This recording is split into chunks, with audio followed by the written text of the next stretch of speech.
come on in, listen to what we have to say, and subscribe to this channel. This is the Transparency Podcast Show.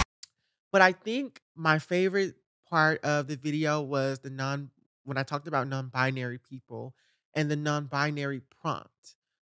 Because I felt like it opened up that discussion of nuance that we need to talk about. That's why I talked about how, non-binary people have different sexual orientations. Like, that's opening up another nuance. And you know what I mean? Like, a lot of people don't understand that or whatever. And I think for me, because in my dating pool, I've opened that up to non-binary people. Let me make this very clear. I wasn't always the best when it came to non-binary people, especially about 3 years ago when it came to the pandemic or whatnot. Thank you for acknowledging that, because a lot of Yeah. people are afraid to say that. Yeah, because the thing was, I felt like with non-binary people that they are more in proximity to cisness than I am as a Black trans woman. But I also understand there's different layers, there's white supremacy, there's a lot of other different things that's going on. And I said this actually in the Jubilee video.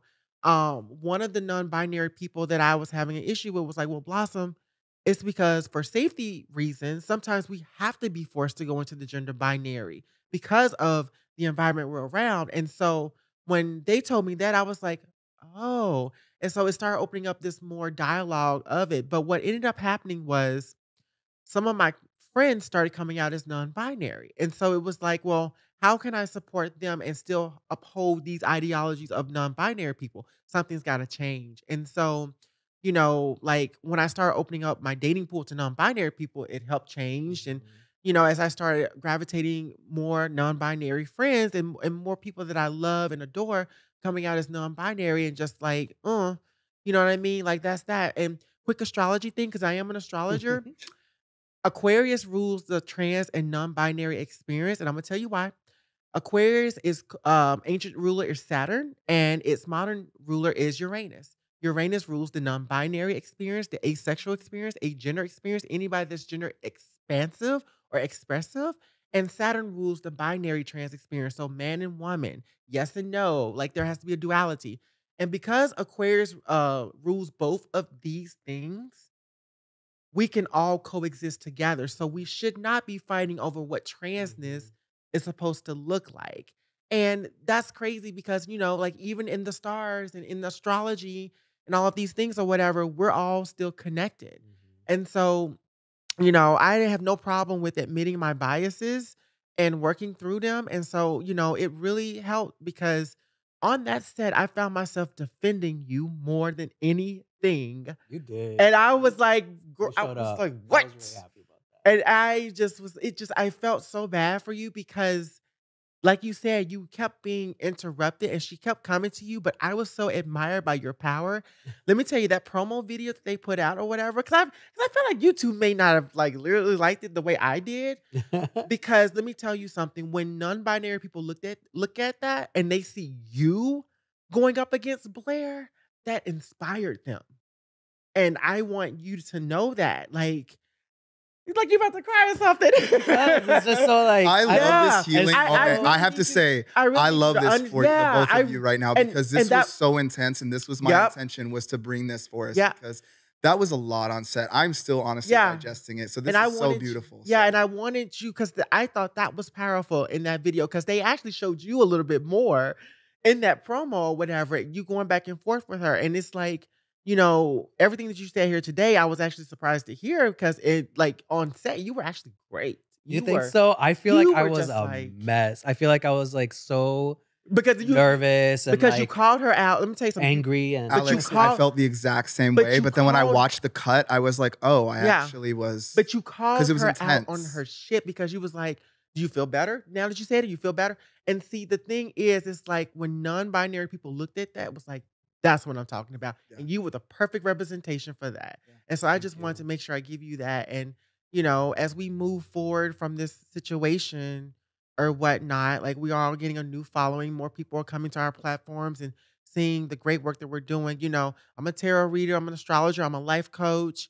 I do activism. I do consulting work. I'm also a creative, and I'm about to get into writing. And so, buy my tarot readings. Tell All Blossom is my astrology tarot page. Coach Blossom C. Brown is my TikTok, and then Blossom C. Brown is my activist Instagram page. I do spiritual wisdom content as well.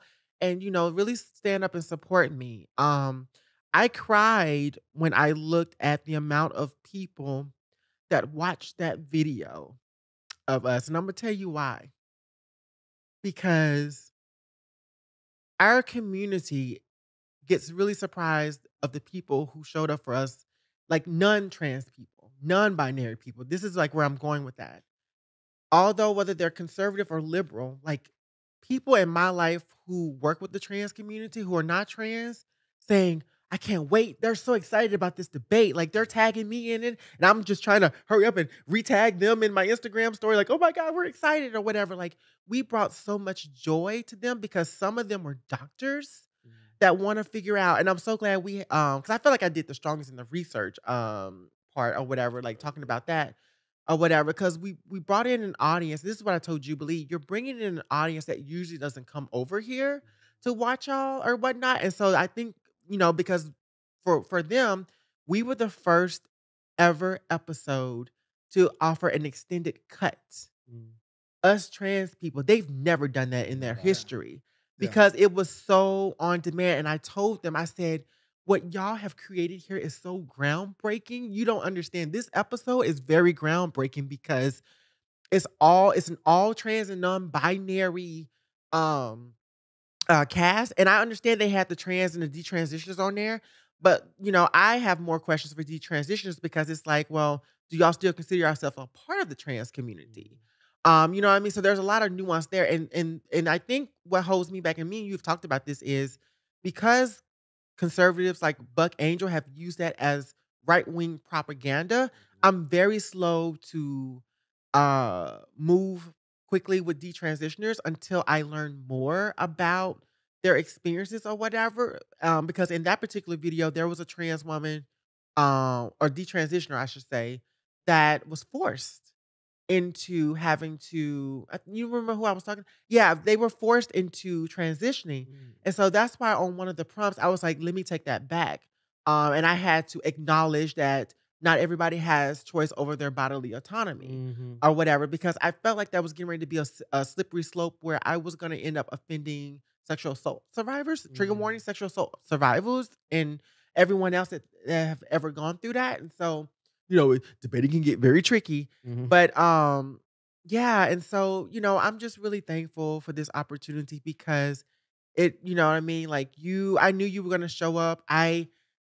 I knew you were going to debate well because anybody that I put on game, they're going to represent me well, but not just represent me well, but they're going to show up for themselves. And I'm really proud of you because I got you on and you was like, no, Blossom. Thank you for that. You were like, you were like, Blossom, I'm going to represent you so well. I'm like, you're fine. But I was also just like, I'm so proud of you because this is your own individual thing or whatever. Like, and I told you, I don't think you're an intense debater. I think you're a very soulful debater. And everybody can't, when you hit the soul, that's when you really hit it. Like you got it. That's the reason why my logo is a heart. Yeah, like honestly, because that's where I speak from. I'm a little more intense, but you're very soulful and soulful for a white trans man. You know what I mean? So that's a big thing. And so like I'm so proud of you for your growth. And I feel like you're in this place where you're positioned more karmically because the people, and I was thinking about this the other day and I started crying about you. And I was just like, sometimes I don't think he sees his greatness, but he's going to see it. It's like Blossom, he's going to see it.